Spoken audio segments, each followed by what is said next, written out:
This conference will now be recorded. So to help observe Alzheimer's and Brain Awareness Month, which takes place in June, we have Robyn Kohn and Debbie Montone from um, the Alzheimer's Association Greater New Jersey chapter, and they are sharing their experience and knowledge in today's program, Healthy Living for Your Brain and Body, tips from the latest research. And I'm going to go ahead and pass it off to them, and everyone enjoy the presentation, please. Thank you so very much, Anna, and thank you very much to the library community. I'm Robyn Kohn. I'm the Director of Programs and Services for the Greater New Jersey chapter of the National Alzheimer's Association. Today's presentation, Healthy Living for Your Brain and Body, Tips from the Latest Research, will talk about the importance of adapting healthier lifestyle behaviors and habits. And certainly, as we talk about the importance of cognitive engagement, social engagement, health and nutrition, physical exercise, and to provide also some research strategies that have been proven to be very effective to allay the onset of early cognitive engagement, and also to be able to allay the onset of mild cognitive impairment. So today's program is quite informative, it's educational. There is a workbook that we could be sharing with all participants following the program as well. And also, this is your time to ask the questions that you would like to ask and for us to self-care together.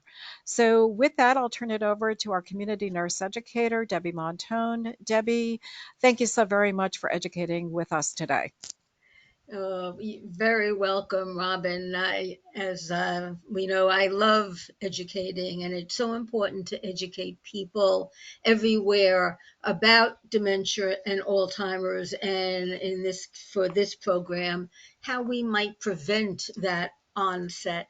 I am a nurse. I have worked in the field in a variety of capacities with people with dementia and Alzheimer's in assisted living, a dedicated unit for people with dementia and Alzheimer's. And right before the pandemic, I worked in a daycare for people with Alzheimer's and dementia, and that was by far my favorite, I think. You really got to know the people. You saw the changes. You interacted with the families. And I try to bring that to the presentations where appropriate. So, without further ado, okay, we are going to begin. And the learning objectives for today are to identify the reasons for taking care of yourself as you age. And it's never too late. We're going to list the strategies to age well in the following areas: in physical health and exercise, in diet and nutrition, cognitive activity, and social engagement. So, as we go through each one of these, I want you to, uh, in on paper or to remember a couple of columns. The first column is, what are you doing right now? Let's say in exercise or diet. All right. What do you want to do in a week, 3 weeks, 6 months? Make different columns so you can track your progress in these four areas. Aging and health. Aging well depends on a number of things. Of course, one is your genes, number two is environment, and three is lifestyle. So I'm going to talk about that right now.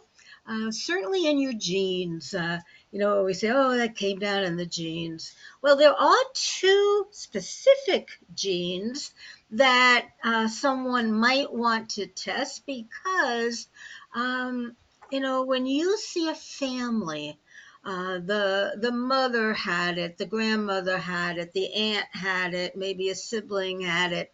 It's certainly showing that this is something that is being passed down in genes. There are two different types of genes. There are the risk genes and the Deterministic. yeah, I couldn't think of the name. Oh no. And they tell you whether you are at risk, but don't necessarily have to get it, or yeah, it says you're gonna get it, and of course, from there you have to decide what and plan things for the future. Environment, there have been so many studies that have shown how important where you live, how you live, is important. And lifestyle, again, how you eat, do you exercise, do you live in a forest, do you live in a city? So, these lifestyle choices do help to keep your body and your brain healthy. The brain is the control center of the body. There are 100 billion nerve cells or neurons creating a branching network. Right? Think of that, 100 billion with a B. Signals traveling through the brain form memories, thoughts, and feelings. But what Alzheimer's does, it destroys brain cells, and therefore the signals cannot travel through the brain. And I like to equate this with a railroad. Your railroads run and they go in one direction, and then at some point they turn around to go back, and there's a little switching, and they turn around, and then they can continue. Well, what happens if something blocked that ability to turn around, or something blocked a train track somewhere? Well, train's not going to get through, and that's what happens in the brain. These different signals are not going to get through. Therefore, it could affect your memory or how you speak. Can you come up with words, depending upon where that breakdown is.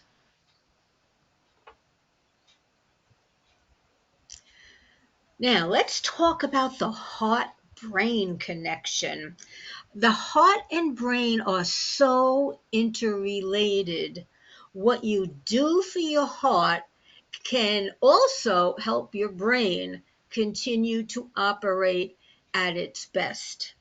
The brain needs blood flow, just like the rest of your body. The brain depends on oxygen and adequate blood flow to work well.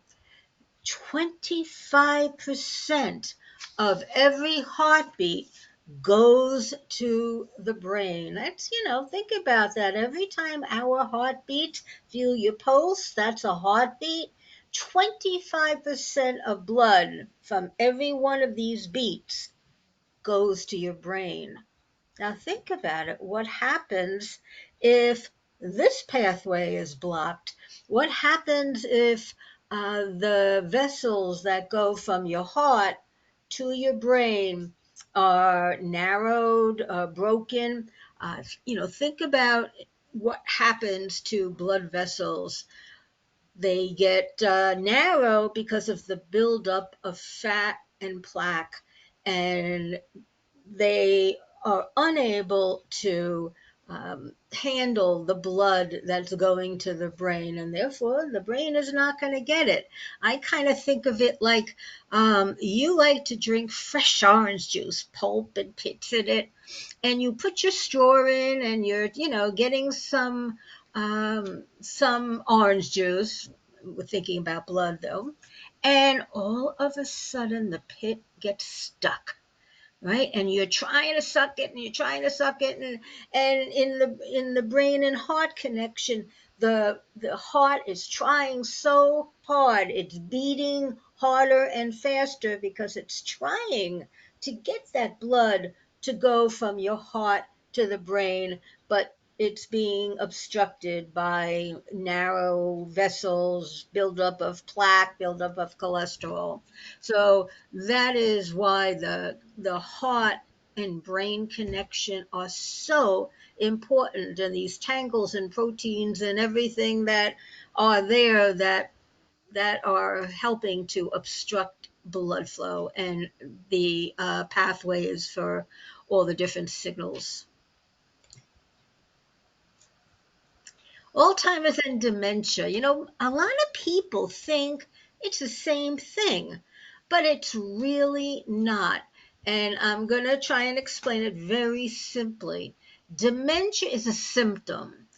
Dementia is that mild cognitive impairment, your thought processes are not quite right. And people tend to see that first. We have something called the dementia umbrella. So picture that umbrella. That is the symptom of dementia. There are many different diseases and conditions that have the symptom of dementia. Dementia is not part of normal aging. And I will tell you, it drives me crazy when doctors tell people, oh, it's part of normal aging, when in many, many cases it really, is not. Now, Alzheimer's disease is one of those diseases that have the symptom of dementia. In fact, it's the most common cause or the most common disease that has that symptom. So, dementia is an umbrella, it's a symptom. And the diseases underneath it, such as Alzheimer's, are diseases, so symptom diseases. There are many risks for Alzheimer's and dementia: age, genetics, head injury, cardiovascular factors, and fewer years of formal education. And therapies for Alzheimer's, and this is important, therapies can treat the symptoms for a time, but they cannot cure, prevent, or even slow disease progression. Now, there are many drugs that are being developed, and hopefully, we all hope one day that there will be a medication that will cure, prevent, or slow down. And that is one of the things that we do. We raise money for research. So, we'll move on. Now, there are 4 things that we can do to have that healthy body and brain, and they are cognitive activity, physical health and exercise, diet and nutrition, and social engagement. So we are going to look at the first one, and that is physical health and exercise. Now, physical exercise is very good, but I don't want you to start out trying to run a marathon, right? If you don't exercise, you really do need to start slower. Cardiovascular activity may reduce your risk of cognitive decline. It keeps that blood flow going, keeps those vessels and pathways open. Regular and vigorous exercise leads to increased blood flow, and other physical activities may also yield benefits. And I see a lot, especially since the pandemic, of different exercise groups, whether they be yoga or meditation or chair exercises. There's just so many that I see now. You can be in person at a center or even on your TV. There are programs or computer. But there is no single recipe for brain health. It's certainly something we hope you do. On that chart that we made before we started, write down what you do right now and make a plan. What do you want to accomplish a month from now, 6 months from now, and work towards those goals? It's surprising how you Mr. can easily Woolley, build up habits of just taking 15 to 20 minutes out of your day to go down, hit the treadmill, and just do it. Just do it. Just get on it, put my headphones on, and just walk at a nice brisk pace for myself, build up a quick heartbeat, quick sweat, and it's amazing how quickly I can go from 15 minutes to 20 minutes. And then over time, 30 minutes, and over time, 40 minutes. Before you know it, you're up to 45 minutes of walking, and even at a higher incline and also at a higher pace. And again, it's all about incorporating habits in the choices that we make. so let's talk about what we can do right now. First of all, do something you like. If you don't like it, you know you're not going to continue. So do something that you like. Start out small, as Mr. Woodley just told us. Make sure you're moving safely. And what do we mean by that? Well, have proper sneakers or shoes on that are appropriate for walking or exercise. You want to be safe. If you're riding a bicycle, make sure you have your helmet on, and you want to always protect your brain. The whole purpose is to get your heart rate up. When your heart rate is up, your heart is beating more and blood is flowing better and getting to all the important parts of your body and of course your brain. Ask your friends to join you. Boy, time goes fast when you're chatting with a friend, all right? And it makes it an enjoyable activity. But please check with your doctor before you start. They know your medical history, and it is important that it is okay with your doctor. So please check before you start.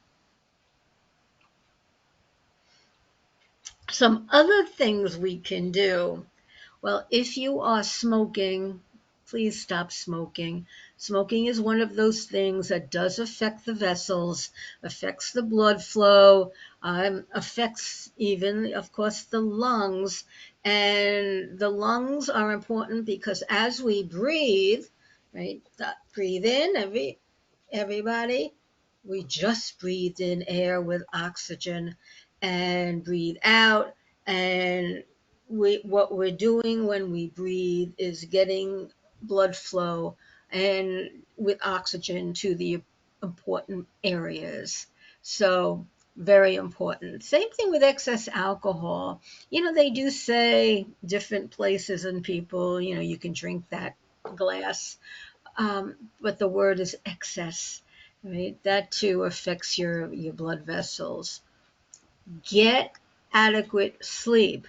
And there have really been many studies that are showing that, when you get that good REM sleep, there is fluids that are washing in the brain, washing away, bad things and, junk that's accumulating. So sleep is so important. Avoid head injury.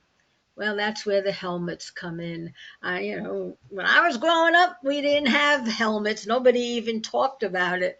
But nowadays, the kids, once they're on a bicycle, they need to wear helmets, and we should certainly continue that practice as we get older and do other activities.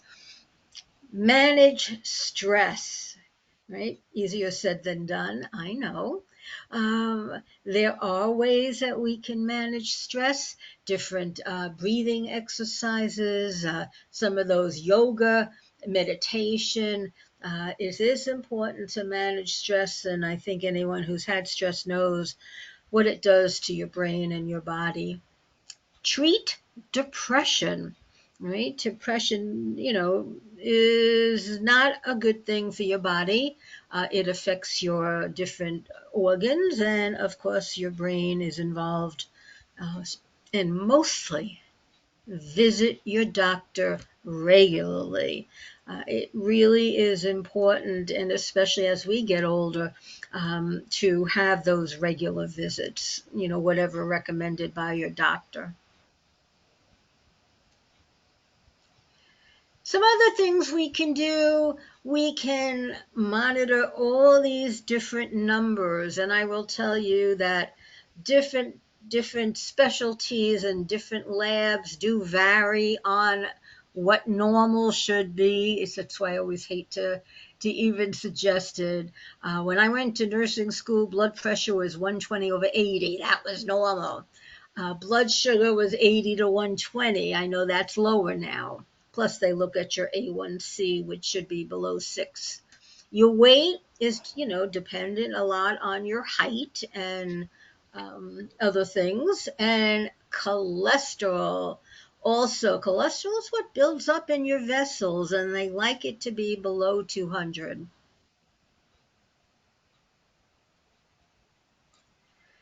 Remember, what's good for the heart may also be good for the brain.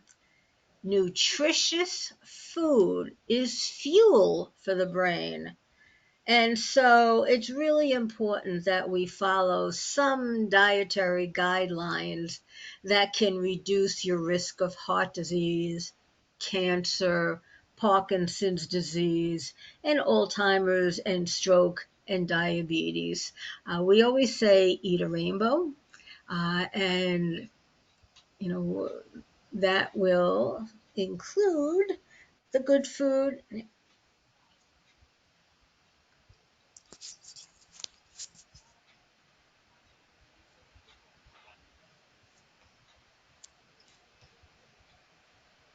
Debbie? Yeah.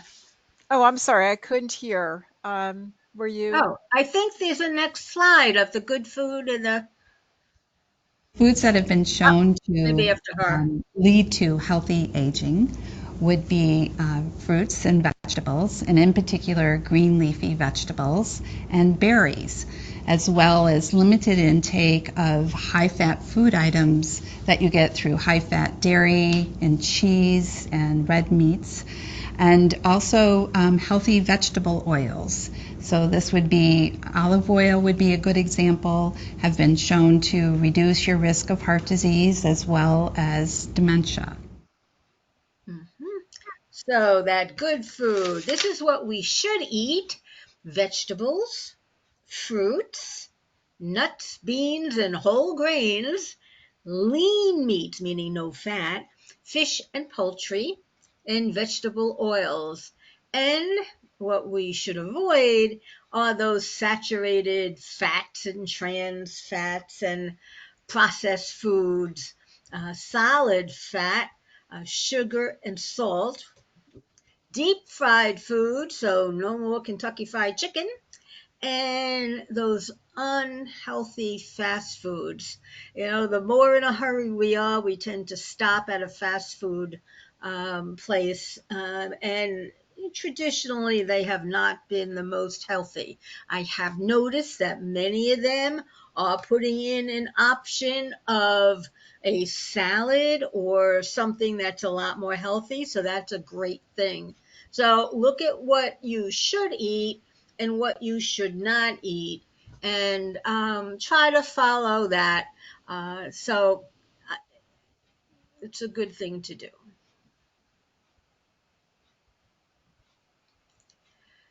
All right, so let's talk about some other dietary supplements, as they say.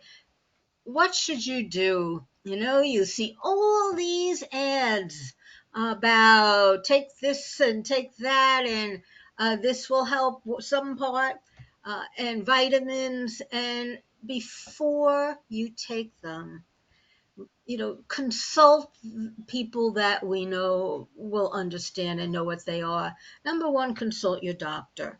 Right? He knows your diseases, what your medications are, and you can talk about dietary supplements.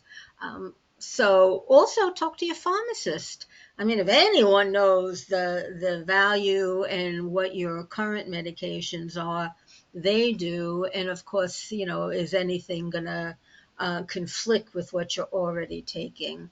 The World Health Organization concluded that vitamins and supplements should not be recommended to reduce the risk of decline and dementia. And I know we get questions all the time. We see the ads for different medications like Pregagen, and should we take it? Well, that's only a dietary supplement and not approved by the FDA. So uh, always work with your doctor, right? And, if other questions, talk to your pharmacist. Okay. Finally, cognitive activity, keeping that brain functioning the way it's supposed to. It's really important to keep your mind active because that forms new connections between your brain cells. If nothing is stimulating them, they're really just going to fade away, die. They're not being used. So any kind of connection, any kind of activity really does help. It encourages the blood flow to the brain. And of course, we know that's important. Mentally stimulating activities may possibly maintain or even improve cognition. And it really, it's so true. At the daycare, we kept our people active every minute, which is something that was not happening when they were home. And we did see improvement in how people were participating and how they were able to, talk to their fellow members there. But it really did improve it. And I know many of the family members were shocked. I said, every minute of the time they're with us, we keep them active. Another idea is engaging in formal education because that keeps your brain healthy and provides protection, keeps all those brain cells active. Any kind of formal education, even what we're doing here, it really is one of the best ways to provide protection. And of course, there's so many other things you could do, jigsaw puzzles, any of those word searches, anything that makes a person think. Now that it's nice out, there are activities one can do outside, whether it be a vegetable garden or flowers or anything that one can keep busy doing outside. Enjoy this nice weather while we have it, and that we can go outside. Okay. One of the most interesting factors is cognitive stimulating activities, which basically for us just means mental processing of information. It can be from a book, it can be from the radio, it can be a magazine, it can be from a lecture, it can actually be from watching TV. All of these things require processing information. And the old adage of, use it or lose it is actually something that turns out, at least from the observational data, to look like it's true. So numerous studies now have shown that being more engaged in cognitively stimulating activities is actually good for maintaining cognition. And it's true in late life, and it's true in early life. And so what we recommend is that you start early, and if you're already late, start now. Use it or lose it. So here are some other things that we can do.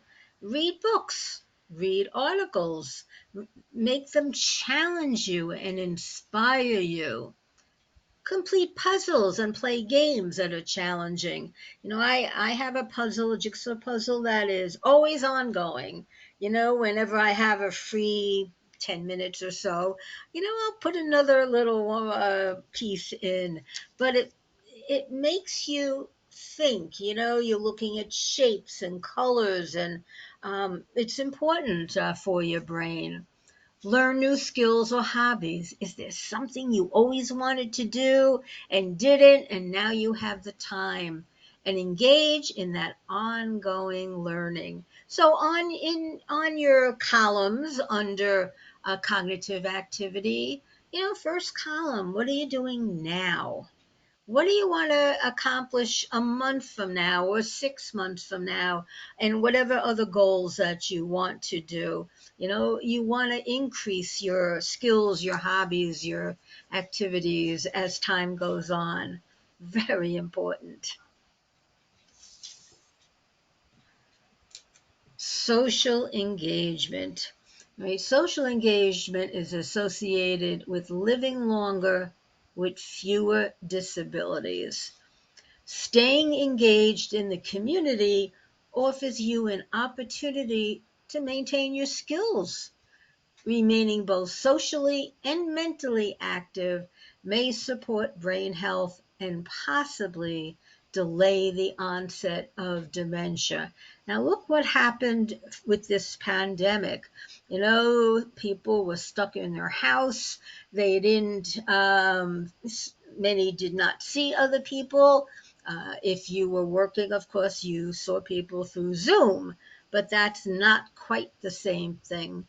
People who were in a daycare or something like that, what we saw is a big decline in their cognitive, brain. Because they did not interact, and they ended up just snoozing all day long, and that's not good.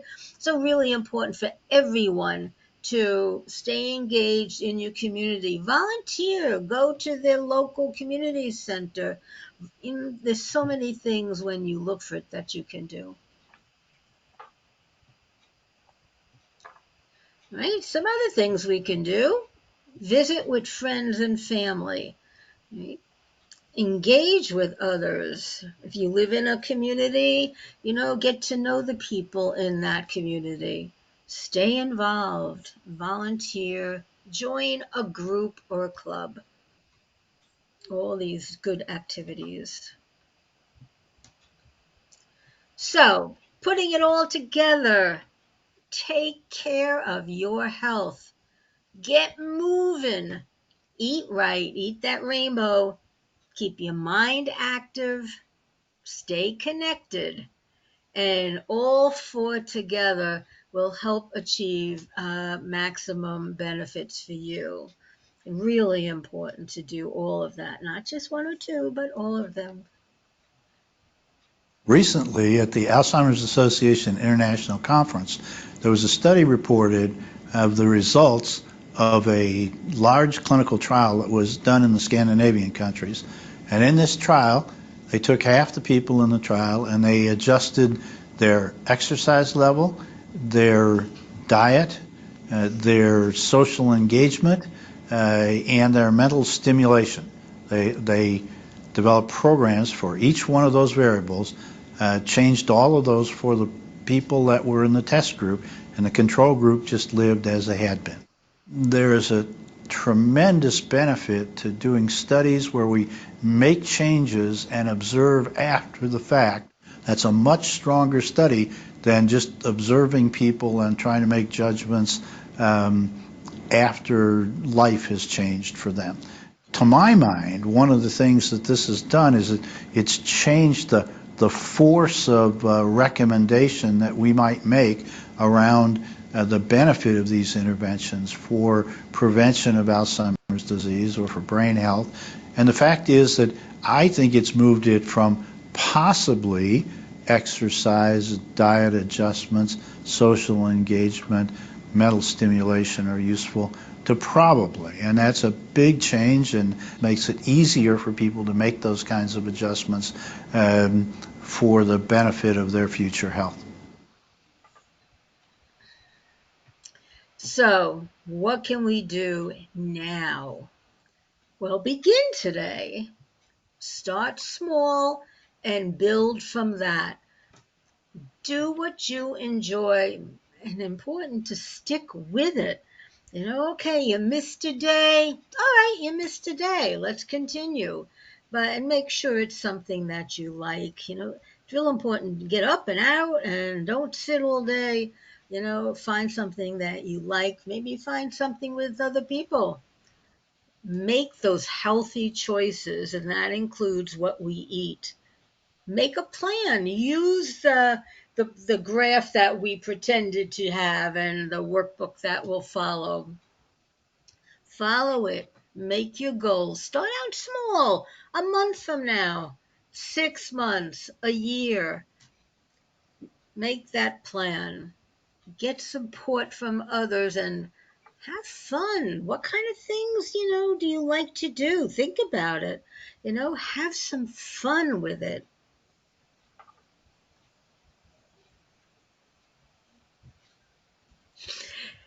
One of my favorite lines, if it's too good to be true, it's probably not true. Be cautious when you hear huge promises or reports of miracle cures. Do your thorough research. Consult trusted people, professionals. I always look to see if it's coming from the Alzheimer's Association.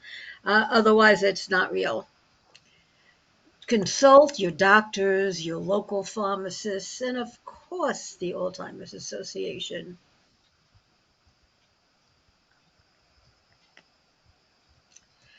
The 24/7 helpline, right? This is a really important number to have. You can put it in your phone, put it up near a phone where you live. It is 800.272.3900, and I'm sure Robyn has put it in the chat box. Just have it everywhere. Anything that you are thinking of, you're worrying about, you think you need, and you don't know where to turn, you can call this number 24/7, and someone will answer, take your information, find out, talk with you, what are you looking for, and then help you and come up with some different options for you. They do look at where you live, so you need to know the zip code of the person you're worrying about or who needs things, and they will help research and get that information to you. If you're one that doesn't like to use the phone, alz.org is always a website you should have. We have lots of the people that answer the phone, by the way, are specialists and master's level clinicians, and they offer confidential support and information. So these people are informed.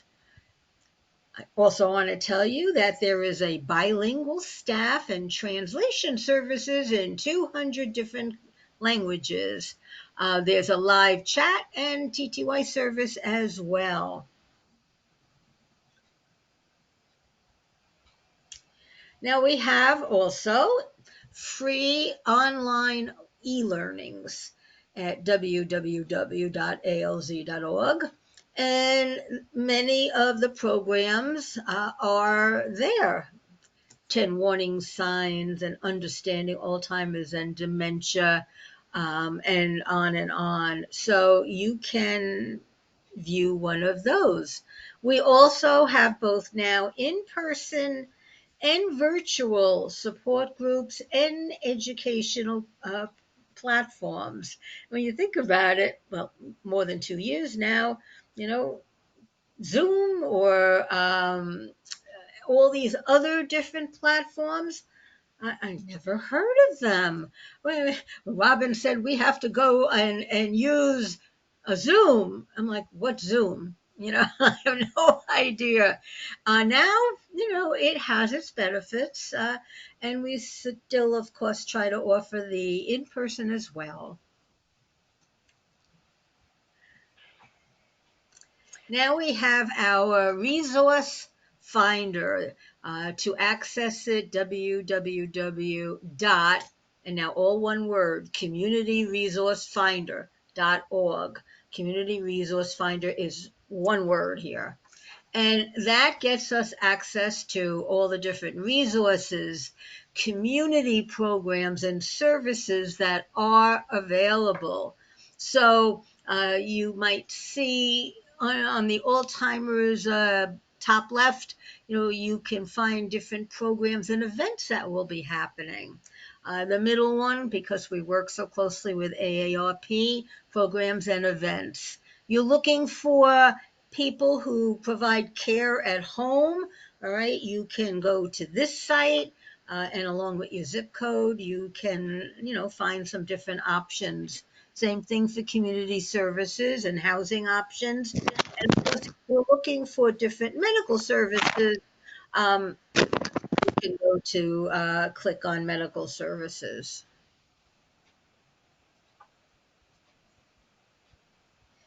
And we have our Connected. That is like a virtual whiteboard. And in this particular area, and again, www.alzconnected, all one word, .org.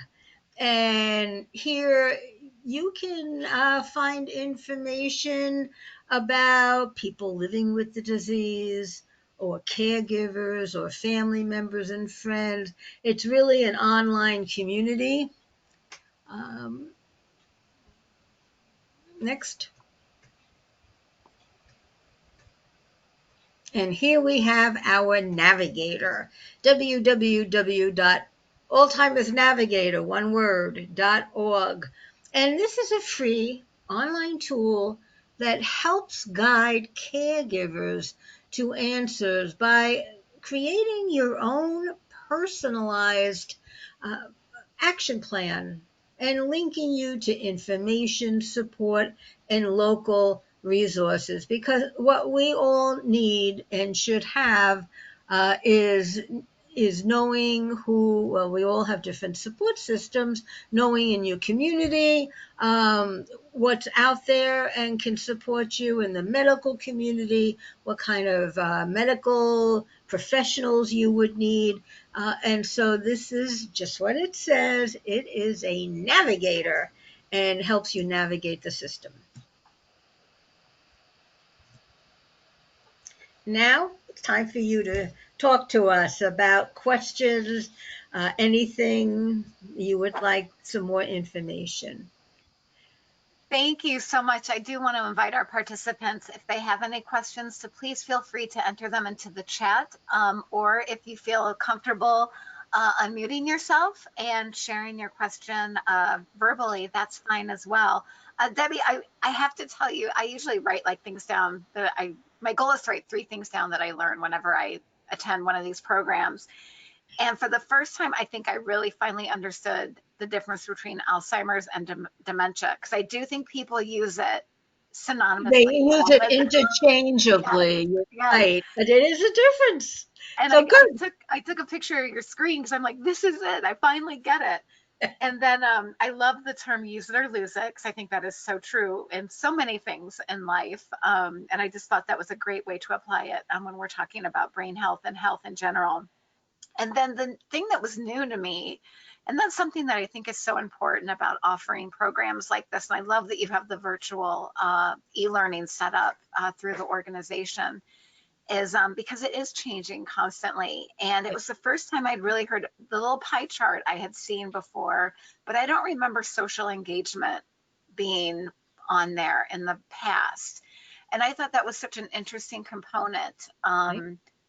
Especially as exercising your brain and your cognition and whatnot. I thought that was an interesting addition that I had not noticed or seen before. Well, I think as time has gone on and studies have gone on, and they realize how important that has become to your brain.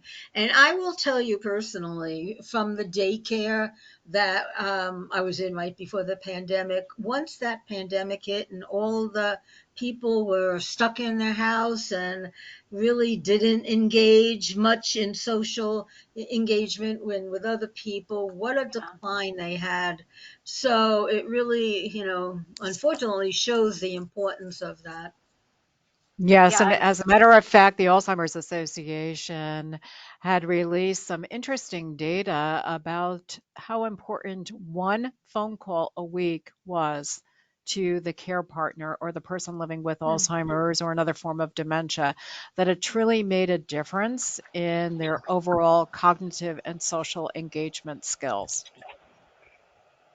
Yep. Thank Yep. you. So I don't see any questions coming through, but I do want to make sure that people see in the chat that and I will send this out after the program. I'll send out the websites that were shared. And there is an email. Robyn has included her email, and I'll make sure to get that information to our participants. If no one has any questions, then I'm going to thank our presenters so much for taking time. And for the rest of you, I hope to see you at future programs, and enjoy the rest of your day, everybody. Thank you so much. Thank you Thank very you. much for having us. Bye bye, everybody. Bye now. Have a good one. Yep. Thank you.